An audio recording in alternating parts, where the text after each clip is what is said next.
हरियाणा विधानसभा चुनाव को लेकर भाजपा की सूची पर हरियाणा के मुख्यमंत्री नायब सिंह सैनी ने कहा कि केंद्रीय नेतृत्व ने बहुत विचार विमर्श के बाद प्रत्याशियों की पहली सूची जारी की है। मैं केंद्रीय नेतृत्व का धन्यवाद करूंगा, सभी प्रत्याशियों को बधाई दूंगा। आज हरियाणा प्रदेश में माहौल बना हुआ है। हरियाणा में जनता ने अपना मन बना लिया है कि तीसरी बार फिर से बीजेपी की ही सरकार लानी है। पिछले 10 सालों में बिना किसी भेदभाव के हमारी डबल इंजन की सरकार लगातार काम कर रही है। मुझे पूरा विश्वास है कि हरियाणा के लोग प्रधानमंत्री के संकल्प को आगे बढ़ाने का काम करेंगे। हमने जो काम किए हैं उनको लेकर हम लोगों के बीच जाएंगे और एक बार फिर से लोगों का प्यार, उनका विश्वास हम जरूर जीतेंगे।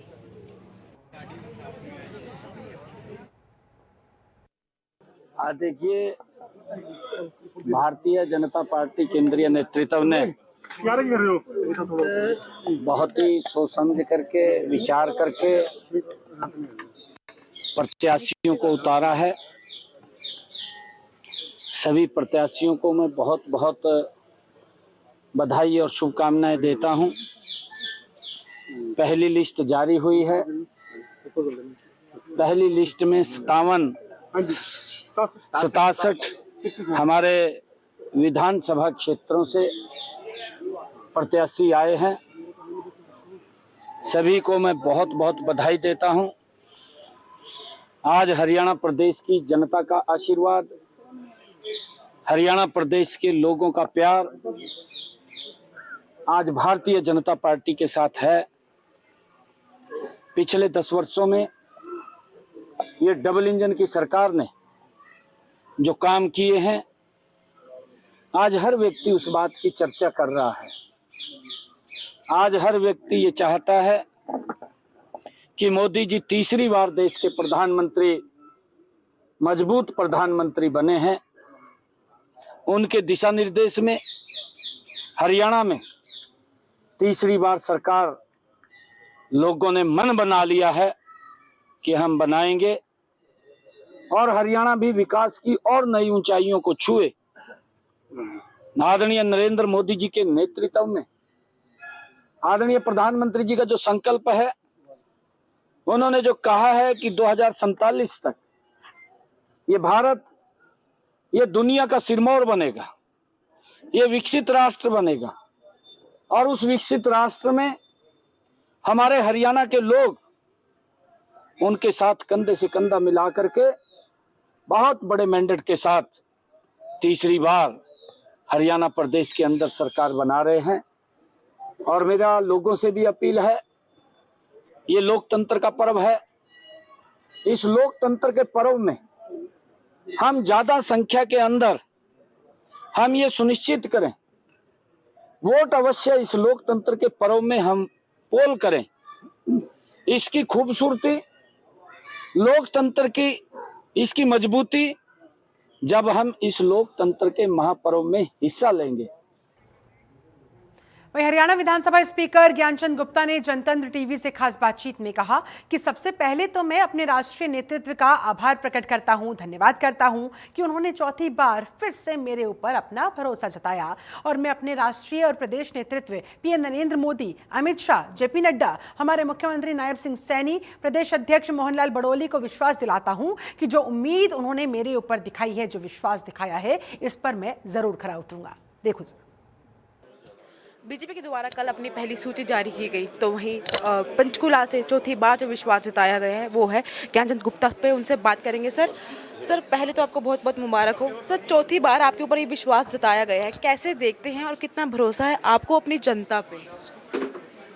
देखिए, सबसे पहले तो मैं अपने राष्ट्रीय नेतृत्व का बहुत बहुत आभार व्यक्त करता हूँ, धन्यवाद करता हूँ कि उन्होंने मुझ पर चौथी बार विश्वास व्यक्त किया है। और मैं अपने राष्ट्रीय नेतृत्व को, प्रदेश नेतृत्व को, आदरणीय नरेंद्र मोदी जी को, आदरणीय जगत प्रकाश नड्डा जी को, आदरणीय अमित शाह जी को और आदरणीय मोहनलाल बड़ौली जी जो हमारे प्रदेश अध्यक्ष हैं, नायब सिंह सैनी जी जो हमारे मुख्यमंत्री हैं, इनको विश्वास दिलाना चाहता हूं कि जिस आशा और उम्मीद के साथ उन्होंने मुझे चौथी बार मैदान में उतारा है, उनकी उम्मीद के ऊपर खरा उतरूंगा। सर कांग्रेस के चंद्रमोहन जी है वो ये कह रहे हैं कि इन 10 सालों में आप पंचकुला को 10 साल पीछे और ले गए हैं। अगर उनको मौका दिया गया तो आने वाले इन 5 सालों में वो पंचकुला की तस्वीरें जो है वो पूरी तरह से बदल देंगे, कहीं ना कहीं पेरिस जो है वो बना देंगे। देखिए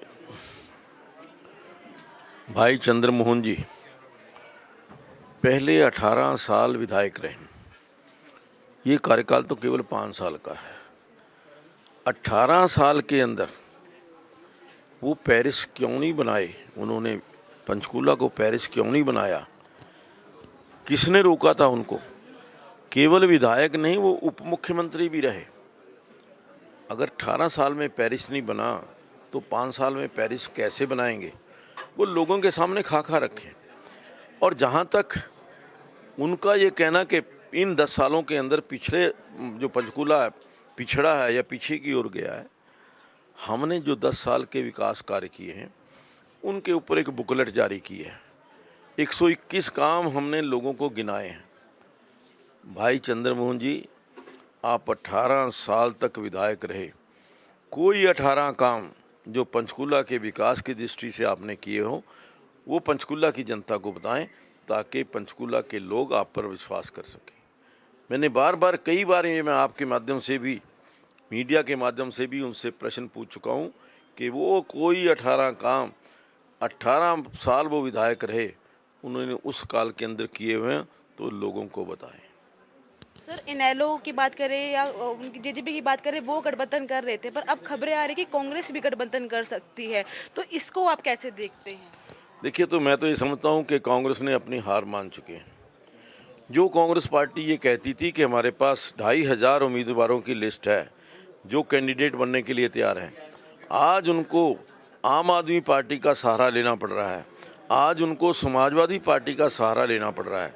तो कहीं ना कहीं कांग्रेस पार्टी बुरी तरह से घबराई हुई है और किसी न किसी प्रकार से चुनावी गठबंधन के माध्यम से सरकार में आना चाहती है। लेकिन हरियाणा प्रदेश की जनता जानती है कि उनके 10 साल के अंदर किस प्रकार से भ्रष्टाचार हुआ, किस प्रकार से CLU हुए, 72,000 एकड़ ज़मीन को किस प्रकार से कौड़ियों के भाव गरीब किसानों से लेकर के बड़े बड़े बिल्डर्स को दी गई, ये प्रदेश की जनता भूली नहीं है। तो मैं समझता हूँ कि जो 10 साल का ये हमारी सरकार का कार्यकाल रहा है, इस 10 साल के अंदर जो विकास हुआ है, जिस प्रकार से गरीब आदमी के बेटे को भी नौकरी मिली है, एक गरीब परिवार जो गांव के अंदर बैठा हुआ है उसके बेटे को भी बिना किसी सिफारिश के, बिना किसी खर्चे के नौकरी मिली है। तो आज गरीबों के अंदर, युवाओं के अंदर ये विश्वास पैदा हुआ है कि हम अपनी योग्यता के आधार पर नौकरी प्राप्त कर सकते हैं। तो ये थे हमारे साथ ज्ञानचंद गुप्ता। उनका कहना है कि कहीं ना कहीं जनता ने कांग्रेस का वो कार्यकाल देखा कि किस तरह से उन्होंने हरियाणा के लिए काम किया है। तो आने वाली विधानसभा चुनाव में कहीं ना कहीं जीत जो है वो बीजेपी की पक्की है। कैमरामैन दीपक के साथ मैं शिखा शर्मा, जनतंत्र टीवी, चंडीगढ़। वही हरियाणा बीजेपी के 67 नामों की लिस्ट सामने आते ही अंबाला छावनी में अनिल विज के समर्थक ढोल नगाड़ों के साथ सड़कों पर आए, झूमते नजर आए। झूमते हुए समर्थकों के बीच अनिल विज भी काफी खुश दिखाई दिए। इस दौरान अनिल विज ने कहा, जो लिस्ट जारी की गई है सभी उम्मीदवार अच्छा प्रदर्शन करेंगे, बहुत सोच समझकर इस लिस्ट को जारी किया गया है। विज ने इस दौरान दावा यह भी किया कि वो एक बार फिर से हरियाणा में भाजपा की ही सरकार बनाने जा रहे हैं।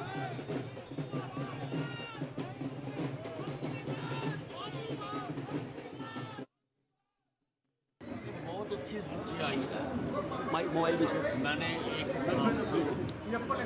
देखा है और हमारी सरकार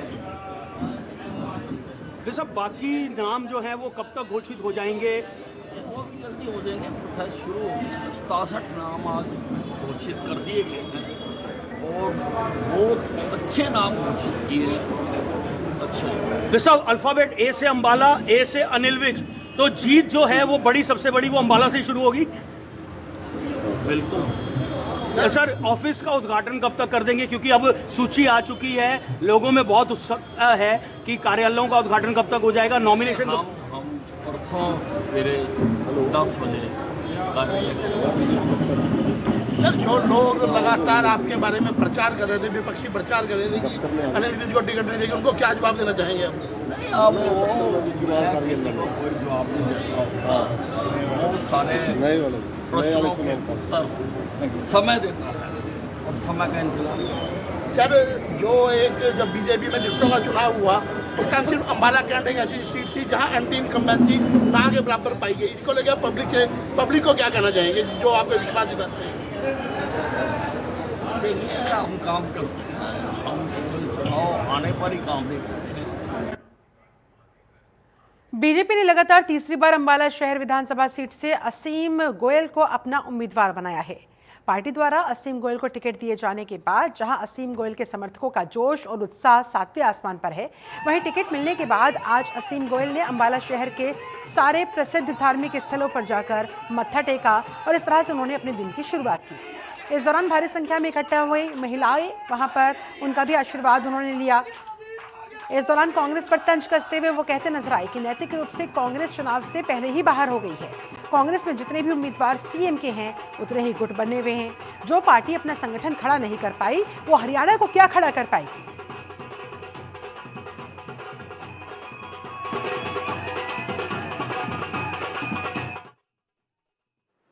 ये विश्वास पार्टी ने अंबाला शहर विधानसभा के हर उस कार्यकर्ता के ऊपर जताया है जो संगठन को, जो कमल के फूल को अपना सर्वस्व मानता है। और आज जिस प्रकार से कार्यकर्ताओं के अंदर एक माहौल बना है, कार्यकर्ता आज बड़ी एनर्जी के साथ, जोश के साथ और होश में रहते हुए इस चुनाव को जीतने के लिए जो संकल्प लिया है कार्यकर्ताओं ने, मैं पार्टी का भी बहुत बहुत धन्यवादी हूँ। मुझ जैसे साधारण से कार्यकर्ता के ऊपर लगातार तीसरी बार विश्वास जो जताया है, ये विश्वास असीम गोयल के ऊपर ना होकर उन सब कार्यकर्ताओं के ऊपर है जिन्होंने लगातार पार्टी को यहाँ सींचने का काम किया है, पार्टी को खड़ा करने का काम किया है। और ये टिकट भी मैं उन्हीं कार्यकर्ताओं की मेहनत को समर्पित करता हूँ और मैं इतना विश्वास दिलाता हूँ जहाँ मेरे कार्यकर्ता का पसीना गिरेगा, असीम गोयल का खून वहाँ गिरेगा और हम इस लड़ाई को कार्यकर्ताओं के बूते बहुत बड़े मार्जिन से जीतने का। कांग्रेस ने इन फॉर्म्स के नाम के ऊपर एक जो है भीड़ तंत्र दिखाने का काम किया। हमारे पास इतने दावेदार हैं, इतने दावेदार हैं, और वो आज अपने बनाए जाल के अंदर खुद ही फंस चुके हैं। जितने नेता हैं उतने गुटों के नेताओं ने आवेदन किया हर सीट के ऊपर, और आज उनकी अंदरूनी लड़ाई और जिस प्रकार से कांग्रेस फ्रीबीज की राजनीति करती है, जिस हिमाचल को आदर्श स्टेट बताते थे, उनके मुख्यमंत्री ने स्वयं कहा कि हमारे पास तनख्वाह देने के पैसे नहीं हैं। ये खटाखट, ये सटासट, ये फटाफट और ये सफाचट, कांग्रेस की जो राजनीति है ये सफाचट हो चुकी है। वहीं करनाल की इंद्री विधानसभा में एक बार फिर से बीजेपी ने रामकुमार कश्यप को टिकट दिया है। जनतंत्र टीवी से खास बातचीत के दौरान रामकुमार कश्यप ने ये कहा कि इंद्री में भाजपा शासन में काफी विकास हुआ, आगे भी विकास की झड़ी लगी रहेगी। और उनकी तरफ से क्या कुछ कहा गया, सुनिए जरा। देर रात भाजपा ने जो है कैंडिडेटों की सूची जारी कर दी है और ऐसे में करनाल विधानसभा की बात की जाए या फिर अन्य विधानसभाओं की बात की जाए, इस समय हम मौजूद हैं इंद्री की विधानसभा क्षेत्र के अंदर, जहां पर मौजूदा विधायक हैं और एक बार फिर से भाजपा ने एक बार फिर से विश्वास जाहिर करा है इनके ऊपर। रामकुमार कश्यप हमारे साथ जुड़ रहे हैं, उनसे सीधी बात करते हैं। रामकुमार कश्यप, सबसे पहले आपको बहुत बहुत शुभकामनाएं। एक बार फिर से भाजपा ने आपको उम्मीदवार घोषित किया। आपका सबसे पहले तो आपके चैनल का धन्यवाद। इसके बाद मैं जो पार्टी ने मुझ पर विश्वास करके दूसरी बार मुझे पार्टी का टिकट दिया, इसके लिए मैं पार्टी हाई कमांड का दिल की गहराई से उनका मैं धन्यवाद करता हूं, उनका आभार पढ़कर करता है। और मैं अपने जो हमारे प्रदेश का नेतृत्व है, जो हमारे मुख्यमंत्री हैं नायब सिंह सैनी जी, जो हमारे प्रदेश के अध्यक्ष हैं मोहन लाल बडोले जी, जो हमारे एमपी हैं और वर्तमान में हमारे कैबिनेट मंत्री हैं मनोहर लाल जी, उनका भी मैं धन्यवाद करता हूं। टिकट दिलाने में देखिए उनका भी कहीं न कहीं सहयोग रहा है, उनका आशीर्वाद रहा है। मैं केंद्र नेताओं का और अपने प्रदेश के नेताओं को सभी का धन्यवाद करता हूं। रामकुमार जी, नवरत्नों की बात की जा रही थी, उनमें से एक नवरत्न आप भी निकले इंद्री से।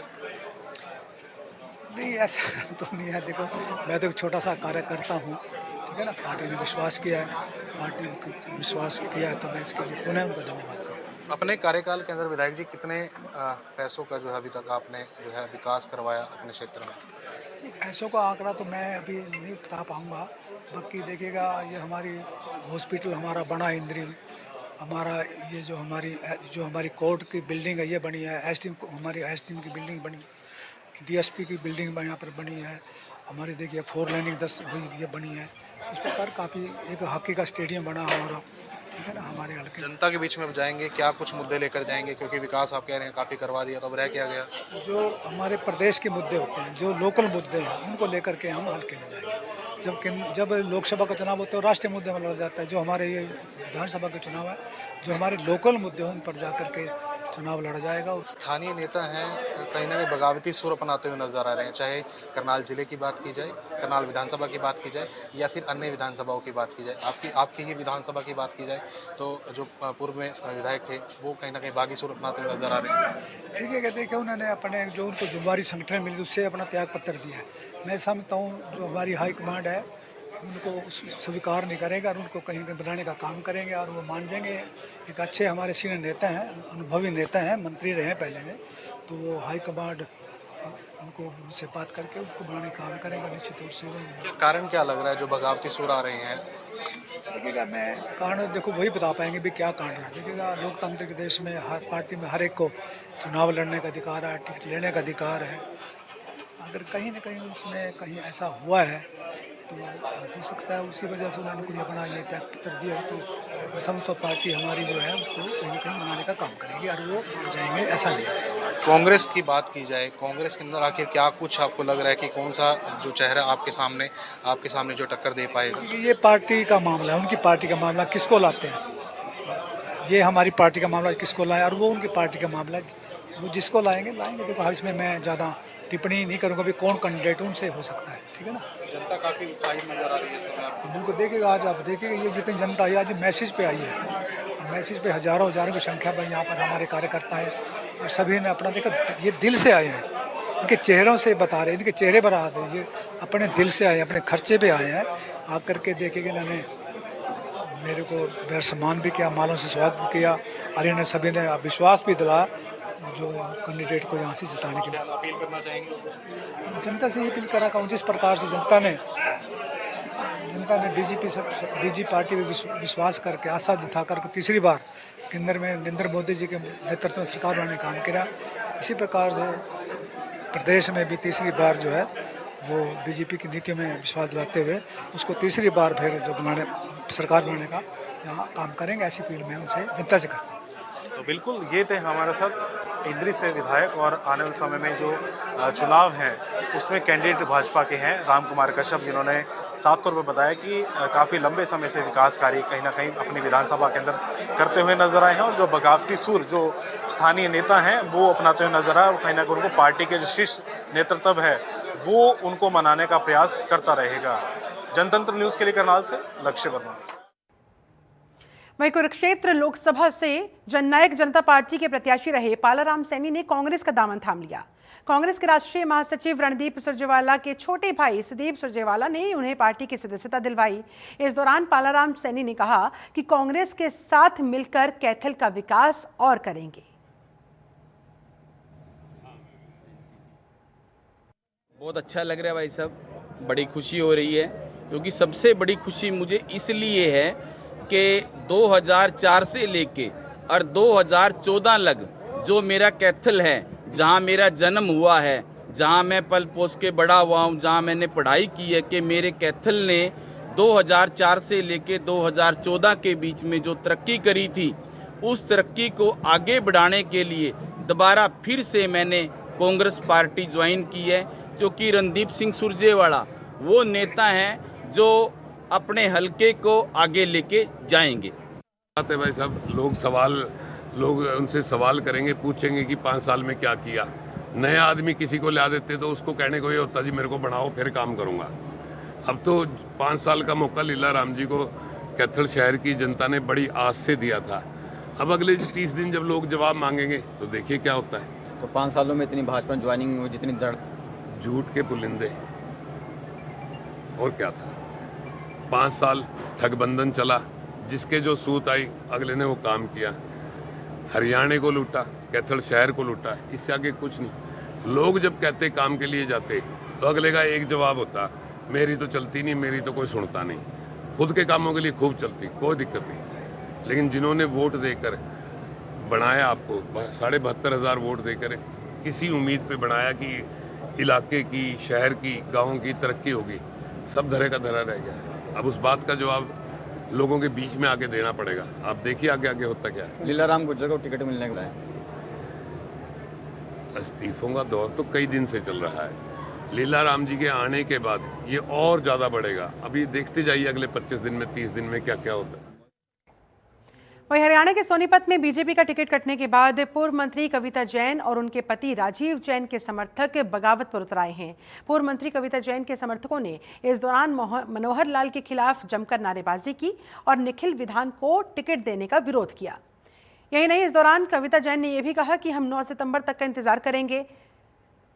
नेताओं का कहना है कि 2 दिन का और इंतजार हम लोगों की तरफ से किया जाएगा, उसके बाद हम फैसला लेंगे कि पार्टी में रहना है या फिर पार्टी से इस्तीफा दे देना है, पार्टी को छोड़ देना है।